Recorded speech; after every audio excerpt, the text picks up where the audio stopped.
हवा महल।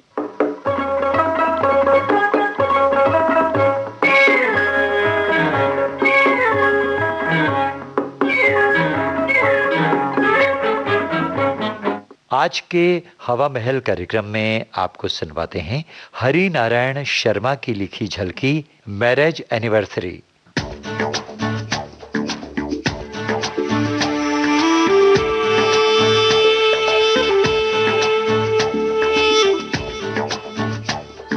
हे भगवान, ऐसा भुलक्कड़ और लापरवाह पति किसी को ना दे।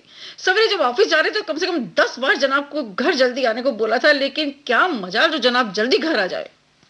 सीमा, सीमा, अरे भाई जल्दी दरवाजा खोलो।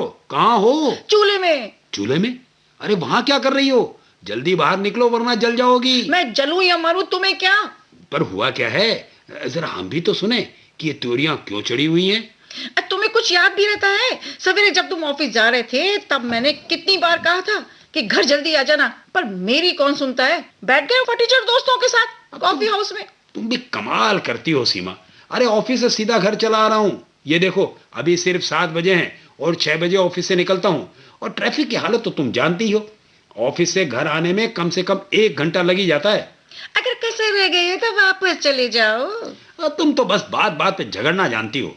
खैर ये बताओ कि मुझे जल्दी घर आने के लिए क्यों कहा था? हाँ, और आज ये बंठन कर कहाँ जाने का इरादा है? तुम्हें दोस्तों के अलावा कुछ याद भी रहता है? कुछ याद है कि आज कौन सी तारीख है?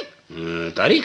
भाई 24 अप्रैल। हाँ, 24 अप्रैल हमारी जिंदगी में क्यों महत्वपूर्ण है? 24 अप्रैल महत्वपूर्ण? अरे हाँ, याद आया। आज तो हमारी शादी की सालगिरह है, यानी मैरिज एनिवर्सरी। अब याद आया कि आज आप मुझे ऑफिस से जल्दी घर आने के लिए क्यों कह रही थी, और आप ये सज धज कर क्यों बैठी हैं। भाई शादी की सालगिरह बहुत बहुत मुबारक हो। Happy returns of the day. बस बस रहने दो। अगर तुम सवेरे ही मुझे बता देती तो मैं तुम्हारे लिए कोई अच्छा सा गिफ्ट लेकर आता। अब मुंह देख के बात मत करो। जिस आदमी को अपनी शादी की सालगिरह की ही याद नहीं रहा है, उससे गिफ्ट की क्या उम्मीद की जा सकती है? अच्छा बाबा, माफ कर दो। कान पकड़कर माफी मांगता हूँ, और कहो तो हमेशा की तरह कान पकड़कर उठक बैठक लगा लूं। अरे लगा ही लेता हूँ। इक्कम 1, दुक्कम 2, तिक्कम 3। अरे अरे, क्या कर रहे हो? कोई देखेगा तो क्या कहेगा? तो बोलो माफ किया। अच्छा बाबा, माफ किया। हाँ, ये हुई ना बात। अब जरा मेरे पास में बराबर में आके बैठो ताकि हम आज का प्रोग्राम तय करें। अच्छा पहले तुम बताओ कि तुमने क्या सोचा है? अरे फिर तुम वहां मुड्ढी पर क्यों बैठी हो? यहाँ सोफे पर मेरे बराबर में आकर बैठो ना। नहीं नहीं, मैं भला आपके बराबर कैसे बैठ सकती हूँ? क्यों? मेरे बराबर में क्यों नहीं बैठ सकती? अभी कल ही मैंने गुरुजी के प्रवचनों में सुना कि पत्नी का बैठने का स्थान पति से नीचा होना चाहिए, और प्रवचनों में ये भी कहा गया कि पत्नी तो पति के चरणों की दासी होती है। हैं? अरे ये मैं क्या सुन रहा हूँ? कहीं मैं सपना तो नहीं देख रहा? देखो सीमा, तुम्हें मेरी कसम, सच सच बताओ कि क्या तुम वही सीमा हो जिससे मेरी 30 साल पहले शादी हुई थी? हाँ, मैं तुम्हारी वही 30 साल पहले वाली सीमा हूँ। देखो सुमा, तुम ये किन दकियानूसी बातों को लेकर बैठी हो?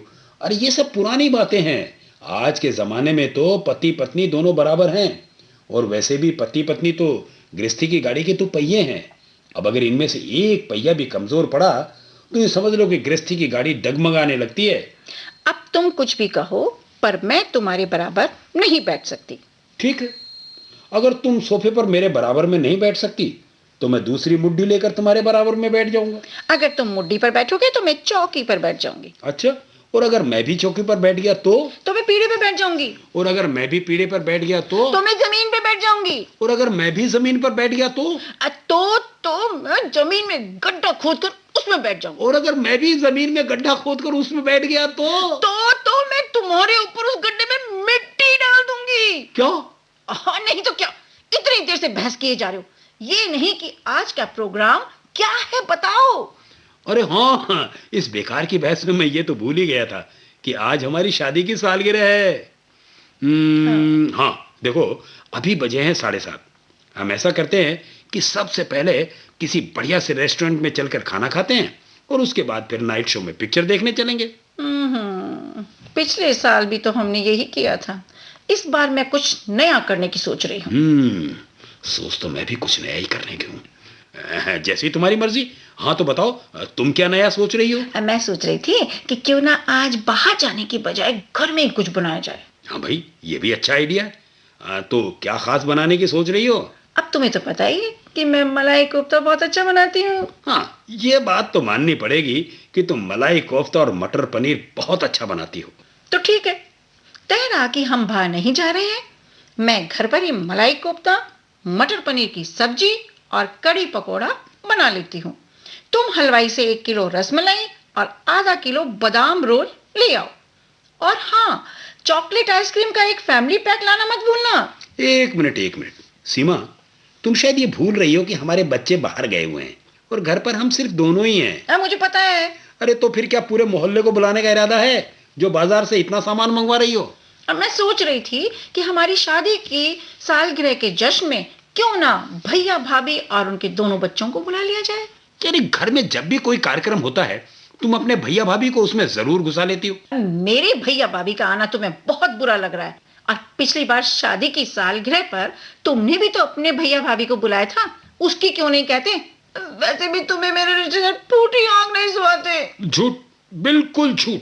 देखो, मैं हमेशा अपने रिश्तेदारों की बजाय तुम्हारे रिश्तेदारों की ज्यादा इज्जत करता हूँ। जरा मैं भी सुनो कि मेरे कौन से रिश्तेदारों की अपने रिश्तेदारों से ज्यादा इज्जत करते हो। देखो, मैं अपने ससुर की बजाय तुम्हारे ससुर की ज्यादा इज्जत करता हूँ, अपनी सास की बजाय तुम्हारी सास की ज्यादा इज्जत करता हूँ, अपनी बहन की बजाय तुम्हारी बहन से ज्यादा प्यार करता हूँ। ठीक है, अपनी चौंच बंद करो और चुपचाप बाजार जाकर मैंने जो सामान कहा है वो ला कर दो। और कान खोलकर सुन लो, अब अगर मेरे भैया भाभी के लिए कुछ भी कहा तो मैं गुरुजी के प्रवचन में सुनी बातों को भूल जाऊंगी। हाँ ठीक है, लाओ थैला और पैसे दो। ये लो थैला। हाँ, पैसे मेरे पास है नहीं। क्यों भाई, पैसे क्यों नहीं है? अरे अभी परसों ही तो मैंने तुमको 3,000 रुपए दिए थे। हाँ, बोल तो ऐसे रहे हो जैसे 3,000 नहीं 30,000 दिए हो। अरे 3,000 रुपए में तो जैसे ऊंट के मुंह में जीरा। वो 3,000 रुपए तो हमारी किट्टी पार्टी में उसी दिन खर्च हो गए थे। क्या तुमने किट्टी पार्टी में 3,000 रुपए खर्च कर दिए? अरे सीमा, कितनी बार तुमको समझा चुका हूं कि पैसे देखकर खर्च किया करो। अरे तुम एक क्लर्क की बीवी हो, किसी आईएएस की नहीं। अरे मेरे पिताजी तो मेरे लिए आईएएस ही ढूंढ रहे थे, पर ये तो मेरी अकल पर पत्थर पड़ गए थे जो तुमसे शादी कर ली। अरे तो ना करती, कौन तुम्हारे हाथ जोड़ने गया था? देखो, झूठ मत बोलो। तब तो रोजाना सुबह शाम मुझसे शादी करने के लिए मेरे पापा की चौखट पर नाक रगड़ा करते थे। झूठ, सफेद झूठ। बल्कि सच तो यह है कि तुम्हारे पापा खुद अपनी चौखट उखाड़ कर लाए थे मेरी नाक पर रगड़ने के लिए। अरे ये तो मेरी किस्मत फूटी थी जो उनकी बातों में अगर तुम्हारे जैसी भैंस से शादी करनी। क्या कहा? मैं भैंस? हाँ, तुम भैंस, तुम्हारी अम्मा भैंस और तुम्हारा पूरा खानदान भैंस। अब खबरदार, जो मेरे खानदान के लिए कुछ जबान खींच लूंगी। अरे जा, बड़ी आई जबान खींचने वाली भीमसेन की औलाद। क्या कहा? भीमसेन की औलाद? हाँ, भीमसेन की औलाद। तो ठीक है, अब मैं तुम्हें भीमसेन की औलाद बनकर दिखाती हूँ। कहाँ है मेरा झाड़ू? अरे कहाँ है? हाँ, ये रहा। झाड़ू। अरे बचाओ, अरे भागो। अरे भागो, जाओगे कहाँ? जहन्नुम तक नहीं छोड़ूंगी तुमको। अरे सीमा बहन, शादी की सालगिरह बहुत बहुत मुबारक हो। कहाँ जा रही हो? जहन्नुम में। क्यों? तुमको जहन्नुम में जाने की क्या जरूरत पड़ गई? वो गुड्डू के पापा गए हैं ना, उनको लेने जा रही हूँ। पर गुड्डू के पापा वहां क्यों गए हैं? आज हमारी शादी की सालगिरह है, इसीलिए वो मेरे लिए बड़ा सा गिफ्ट लेने गए हैं। पर सीमा बहन, आपके लिए तो हरीश भैया गिफ्ट पहले ही ले आए थे। क्या? मेरे लिए गिफ्ट? हाँ, ये देखिए, हरीश जी कह रहे थे कि आपको सरप्राइज गिफ्ट देंगे, इसलिए मेरे पास रखवा दिया था और कह रहे थे कि मैं आधे घंटे बाद आकर आपको दे दूं। क्या वो मेरे लिए गिफ्ट लाए थे? हाँ, और ये भी कह रहे थे कि पहले होटल में खाना खाने जाओगे आप लोग और फिर उसके बाद मूवी का प्लान है। क्या उन्होंने इतना अच्छा प्रोग्राम बनाया और मैं इतनी छोटी सी बात पर उनसे झगड़ा कर बैठी? क्या आज के दिन झगड़ा? ऐसा क्या हो गया?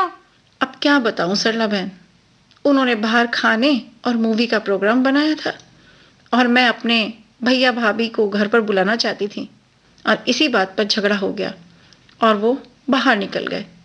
हे भगवान, मैं क्या करूं? क्या तुम इतनी सी बात के लिए हरीश भैया से झगड़ पड़ी? अरे सीमा बहन, और वैसे भी आज तो ये दिन तुम्हारा है, आप दोनों को एंजॉय करना चाहिए। भैया भाभी को बुलाने के लिए तो रक्षाबंधन भाई दूज के त्योहार है ना। मैं भी कितनी पागल हूँ जो आज के दिन उनसे झगड़ा कर बैठी। हे भगवान, वो मुझे मिल जाए तो मैं उनके पैर पकड़कर माफी मांग लूं। सीमा बहन, तो आपको वाकई आपकी बातों पर पछतावा हो रहा है? हाँ सरला बहन, मैं उनसे अब कभी झगड़ा नहीं करूंगी। अब मैं उनको कहाँ ढूंढूं? अरे कहीं भी ढूंढने की जरूरत नहीं है। तो जनाब यहाँ छुपे हैं। हाँ। अरे अब तुमको छोड़कर इस उम्र में भला कहाँ जाऊंगा, और वैसे भी तुमको सरप्राइज जो देना था। तो ये था तुम्हारा सरप्राइज? ओ हरीश, तुम कितने अच्छे हो। अरे अब ये सब छोड़ो, देखो तुम्हारे चक्कर में 8 बज गए हैं और अब जल्दी चलो। अरे सरला बहन, तुम भी चलो ना। सीमा बहन, अभी अभी मैंने क्या समझाया था कि आज का दिन तो आप दोनों के एंजॉय करने का दिन है। आप दोनों को शादी की सालगिरह बहुत बहुत मुबारक हो। अब जाइए और जल्दी जाइए, खूब अच्छे से एंजॉय करिए। थैंक यू सरला बहन।